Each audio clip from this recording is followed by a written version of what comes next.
YouTube top 5 Lance here, and in today's video we're going to be ranking the 5 last finals MVPs 1 through 5, ranking them 1 through 5 just based off their performances that they had just strictly in the finals, not throughout the whole playoffs. So when we say finals MVP, it's just strictly what you did in the finals. So let's get into this video right now.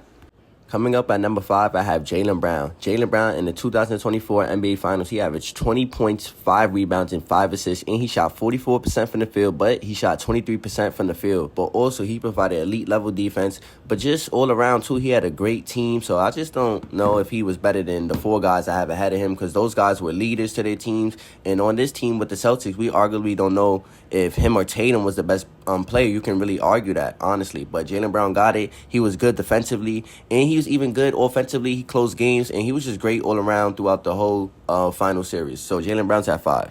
Coming up at number 4, I have LeBron James. LeBron James averaged 29 points, 11 rebounds, and 8 assists. He shot 59% from the field and shot 41% from the three-point line. I mean, if this isn't enough to just be an elite-level finals MVP, then I don't know. But LeBron James in these finals, he was great. But the thing is with LeBron James, he faced the Miami Heat team who people expected him to be. Now, I'm not knocking him for the team that he had to face. That was the opponent that was in front of him. So he did what he had to do. But the other guys ahead of him, they just dominated their competition and had way harder competition than the Miami Heat.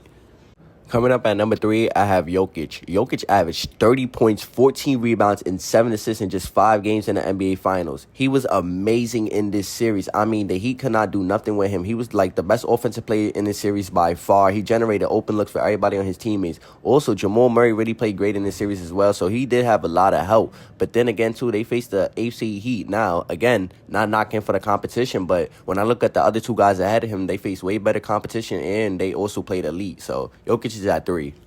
Coming up at number 2, I have Steph Curry. Steph Curry averaged 31 points, 6 rebounds, and 5 assists. He shot 48% from the field and 43% from the three-point line. He was down in the series 2-1 and even down in the fourth quarter. We thought the series was going to go 3-1. Boston goes up and they lose. They had like a 13% chance of winning this NBA Finals as well. So all the odds were against Curry and the Warriors, and they still came out on top. Bro, Curry shot 43% on 11 attempts from three-point.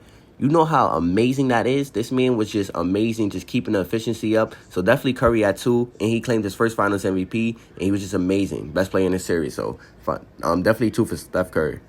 Coming up at number 1, I have Giannis. Giannis averaged 35 points, 13 rebounds, and 5 assists in just 6 games in the NBA Finals. He shot 61% from the field, and he also dropped 50 points in Game 6 to close out the Suns. He was down 2-0 in the series, won 4 games straight, and then in Game 6 dropped 50 points to close out the series.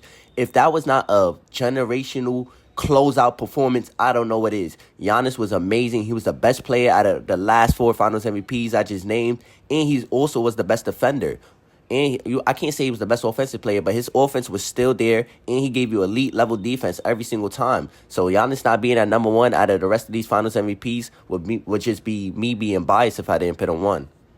Now that this video is over, I finally ranked every last Finals MVPs 1 through 5. Let me know you guys' rankings 1 through 5 with the Finals MVPs. Honestly, I know a lot of people are going to say LeBron should be higher, but I mean, I don't see how over Curry, Jokic, or Giannis, just what they did to claim their first Finals MVPs. I just don't see how. Now, LeBron, if you compare any of his other championship years, it wouldn't even be a debate because of the player that he was. But in 2020, he was still very good as well. But just what the other guys did, I don't think it was better. And he also faced the Miami Heat. Jokic did too, which is why I did give him. I said the same thing about Jokic and LeBron. But competition doesn't really, I mean, it does matter, but whoever's in front of you, that's who you got to go against and face and compete against and dominate against. That's who you got to face. Like Shaq in early 2000s, he used to face weaker competition in the NBA Finals. But we cannot discredit him because that's who he had to face. That's who was in the East, and he dominated, and he did what he had to do. But with that being said, if you guys like this video, make sure you guys like, comment, share, subscribe. Get this video to 6 likes, and I'm dropping again tomorrow. 6 likes, I'm dropping again tomorrow. See you guys in the next.